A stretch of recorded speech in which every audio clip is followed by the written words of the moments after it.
ஸ்டைலா ஒரு viral action பண்ணீங்க, அந்த மாதிரி ஒரு வைரல் ஆக்ஷன் பண்ணி நாங்களும் ஹாப்பி ஆயிடும்.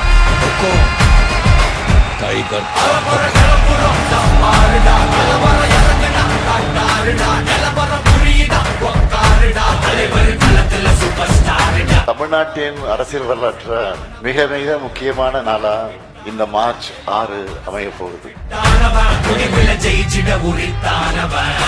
பெரிதிலும் பெரிது கேளின் அடிப்படையில நெகட்டிவ்களையும் பாசிட்டிவா மாத்தி இந்த சாதனைகளை செஞ்சிருக்கிறோம். இதுதான் திராவிட மாடலின் ஸ்டைல். உழைக்கும் வரை உதிக்கும் ஞாயிறுன்னு முத்தமிழறிஞர் கலைஞர் சொல்லுவார். நான் தினந்தோறும் உழைக்கிறேன், உழைச்சுக்கிட்டே இருக்கிறேன், தமிழ்நாட்டு மக்களுக்காக தொடர்ந்து உழைப்பேன். என்னுடைய அரசு செஞ்சிருக்கக்கூடிய சாதனைகளை நம்பி நான் உறுதியாக சொல்றேன், அடுத்து அமைய போறதும் திராவிட மாடல் ஆட்சி தான். எங்களுடைய சாதனையின் அடுத்த கட்டமாக திராவிட மாடல் 2.0 ஆட்சி இருக்கும். அதுக்கான ட்ரெய்லர் தான் இந்த நிகழ்ச்சி. தமிழ்நாட்டின் அடுத்த கட்ட வளர்ச்சிக்கான என தொலைநோக்கு பார்வை, அதாவது தமிழ்நாடு 2030 14 முக்கிய அம்சங்களை என் மக்களுக்கு நான் அறிவிக்க விரும்புகிறேன். எந்த துறையை எடுத்தாலும் 2 அல்லது 3 மடங்கு வளர்ச்சி. இதுவரை தமிழ்நாட்டில் எந்த காலத்தில் நடந்திராத ஒரு வளர்ச்சி. உச்சநீதிமன்றம் தலைமை நீதிபதி சொல்றார், அரசியல்வாதிகள் சும்மா பணத்தை வழங்கி அரசியல் செய்யறாங்க தேர்தலுக்காகன்னு. தரவு இருந்தால் பரவாயில்லை, தரவு இல்லை என்றால் தான் அது தவறு என்று சொல்றார். நான் கூறுவேன், எந்த மாநிலமும் இந்தியாவில் இல்லாத அளவிற்கு தமிழ்நாடு அரசாங்கம் முதலமைச்சருடைய வழிகாட்டுதலில் வேற எந்த மாநிலம் முன்னேறாத அளவுக்கு ஐடித்துறை தத்துவம் இருக்கிற அடிப்படையில் செயல்பட்டிருக்கு. ஆனா ஒரே ஒரு ஸ்டேட் மட்டும் டபுள் டிஜிட் growthல இருக்குன்னா அது தமிழ்நாடு மட்டும்தான். கிட்டத்தட்ட ஒரு 4.5 ஆண்டுகளில் மட்டும் 2.5 மடங்கு வளர்ச்சி, 1190 MOUக்கள், 12,54,000 கோடி முதலீடு தமிழ்நாட்டிற்குள் வந்திருக்கிறது. 36 லட்சம் வேலை வாய்ப்புகள் இதன் மூலம் உருவாக்கப்படுகிறது. அதாவது MOUs 2.5x 2.5 மடங்கு, இன்வெஸ்ட்மெண்ட்ஸ் 3 மடங்கு, வேலை வாய்ப்புகளும் 3 மடங்கு. இந்த வேலை வாய்ப்போட கன்வர்ஷன் 73%. தமிழ்நாட்டுடைய முதலமைச்சர் உருவாக்குறார். அந்த திட்டத்தை உருவாக்குறதுக்கு காரணம் ஒரு மாணவியாக இருந்தது அப்படிங்கிறது நமக்கு பெருமை தானே. அது அந்த காலை உணவு திட்டம் இன்னும் என்னால மறக்க முடியாது.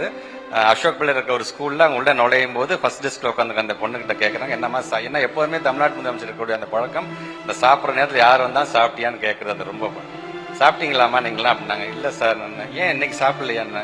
இல்ல பொதுவாகவே மார்னிங் ஏதாவது டீ பன் சாப்பிட்டோம், எங்க அம்மா மதியம் சாப்பாடு சாப்பிட்டுக்க சொல்லுவாங்க அப்படின்னு சொன்னதுதான். ஒன்னும் ரியாக்ட்லாம் பண்ணிக்கல.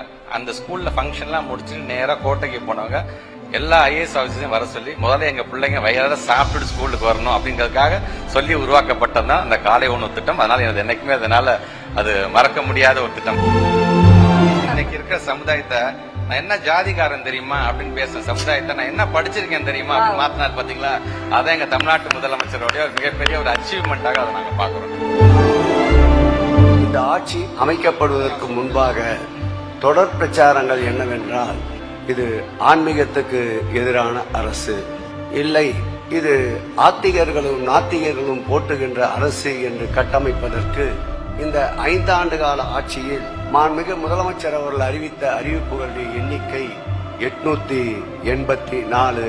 இது தமிழக அரசிலே இருக்கின்ற அனைத்து துறைகளிலேயும் அதிக அறிவிப்புகளை வெளியிட செய்தவர் மாண்புமிகு தமிழக முதலமைச்சர் அவர்கள்.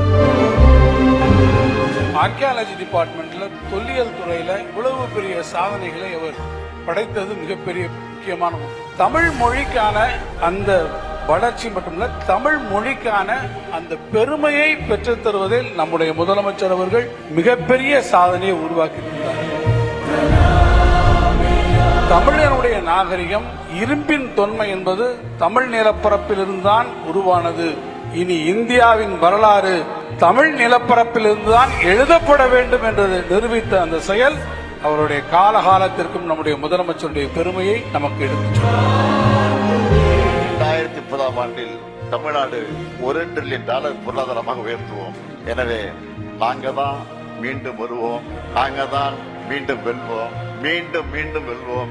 தமிழ்நாட்டின் இந்த வளர்ச்சி பயணத்தில் ஒருவரையும் பின்தங்க விடமாட்டோம். வெல்வோம் ஒன்றாக.